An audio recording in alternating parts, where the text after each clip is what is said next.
So this is just 17 minutes to 5 in the morning of Monday, the 7th of September 2020. Today's Daily Mail is leading with Priti Patel saying that she will change the law to rein in extinction fanatics. So this is the same line that the Sunday right-wing Boris Press devoted their main leading articles on, including the Sunday Times and the Sunday Boris Graph. And they're talking about law change in order to stop protesters on climate change, extinction rebellion. She will bring in law change. I mean, how many times does a particular law have to be changed in order to apply it to a particular situation? I mean, if every time they lose the so-called control over events, and they say that they threaten to change the law, what's the point of law? Law, by definition, is constant. It has to be certain and it has to be reliable. If you keep changing the law, then there is no law. There is anarchy. The law is, in other words, reliability, permanence. And you don't change the law at whim. And that is what Priti Patel is saying. And she is not saying it herself. It is her master's voice. It's Boris Johnson who says that. Every time he thinks that the headlines are exposing him, he says, I'll change the law. Like on Shamima Begum, when the procedural application for an appeal by her was granted to challenge the decision to withdraw citizenship, British citizenship from her. He said he would change the law. When the migrants were seen as being attacked by the British and they were desperate, and the British were breaking the convention, charter, declaration, treaty obligations, he said he's going to change the law. And every time there is something that shows that he's completely unfit for office, he threatens to change the law. Now that can only last up to 3 or 4 times or 5 times as a threat. Of course, he hasn't changed the law. He hasn't stopped the legal aid provision from being available to licensed law traders. No litigant or law sort of client gets the money from the legal aid. It is their name and it is their cause that is cited by the licensed law traders who then pocket the money. So it's one of the many, quote, British established traditions of lying institutionally to do down the people at the lowest rung of the society already. So Priti Patel is saying that she will change the law and to rein in extinction fanatics. Now, these people are not extinction fanatics. These are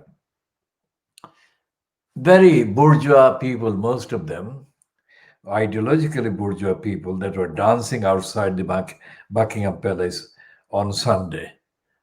And they were kind of gyrating and they're just bending and moving and shaking. It's nothing to do that. They were not behaving like fanatics at all. They were like having a party and a picnic. outside Brenda's Buckingham Palace.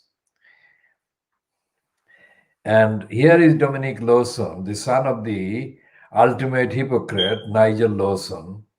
Nigel Lawson is the Brexiteer who has been reportedly settling in France post-Brexit. And here is Dominic Lawson, Nigel's son, having a go at the protesters. So, he's having a go at free speech. Now, let this be shown on the record. So there is no free speech in Britain. I mean, Britain is not a country of free speech. It is a country of freedom for the big robbers and big crooks, the big moneyed people, to do and say whatever they like.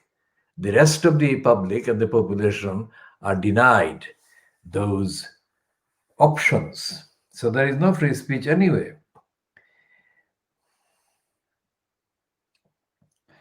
And Priti Patel is quoted by the Daily Mail as saying,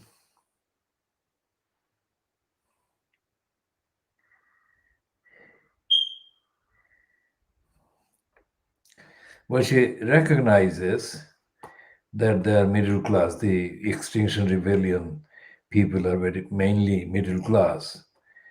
And she says that they are being influential in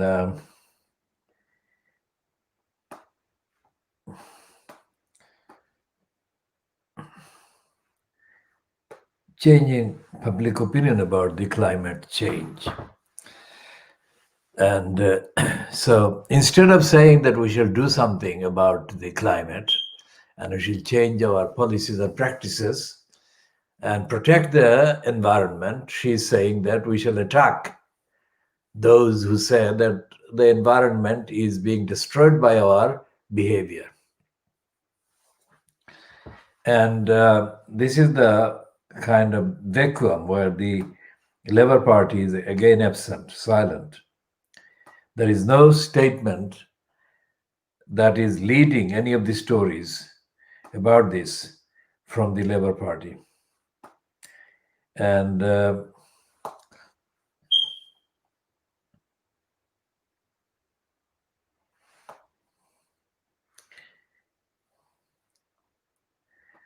the BBC is wasting £1 million. That is one of the pieces in the Daily Mail, asking the staff, BBC employees, to tell its executives how the BBC can get better or behave better and its image. What they mean is that its image can get a better kind of reception among the public.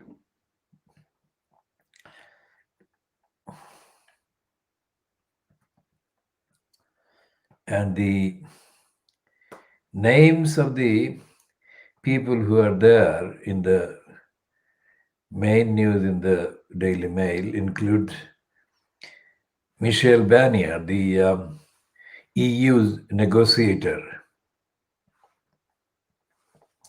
And the line is that Boris Johnson is warning Brussels that he will walk away from trade talks in 5 weeks unless the EU rethinks its demands. In a toughly worded ultimatum, the Prime Minister said there is no sense in allowing faltering trade talks to continue beyond October the 15th, when the EU leaders are due to hold a major summit in Brussels. Johnson said there is still an agreement to be had, but says he cannot and will not compromise on the fundamentals of what it means to be an independent country to get it. Now, the Financial Times today is saying that the latest crisis in talks between the EU and the UK shows that the UK is withdrawing and getting away from the withdrawal agreement that it signed and delivered. So This is the Daily Mail is giving a different gloss, just like the Daily Express. These are the two absolutely obedient kind of servants of the agenda that suits Boris Johnson. And they hype him up at no kind of, if you like, point showing any rigor or any concern for evidence or reliability. Any excuse and they hype him up.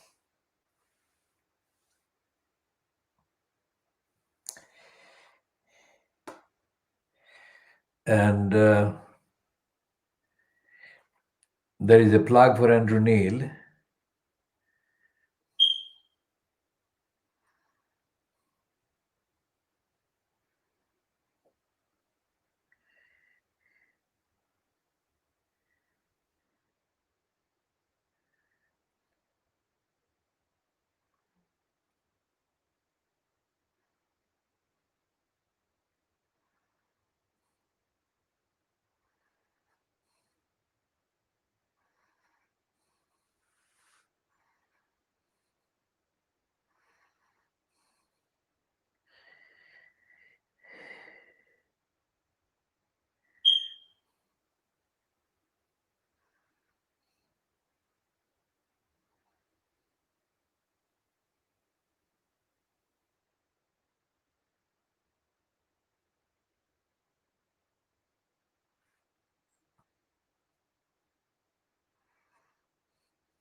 And Rory Bremner is mocking Boris Johnson about HS2. Is quoted as saying that in line with current government policies, HS2 will now run as far as Leamington Spa before making a U-turn and returning to London Euston. And there is absolutely no evidence of any awareness on the part of the Daily Mail that the HS2 is one of the biggest and most irresponsible and criminally conceived excuses for big business to pocket hundreds of billions of pounds. And that is the Daily Mail always accusing the poor of being less patriotic and less concerned about society and the nation's wealth and resources.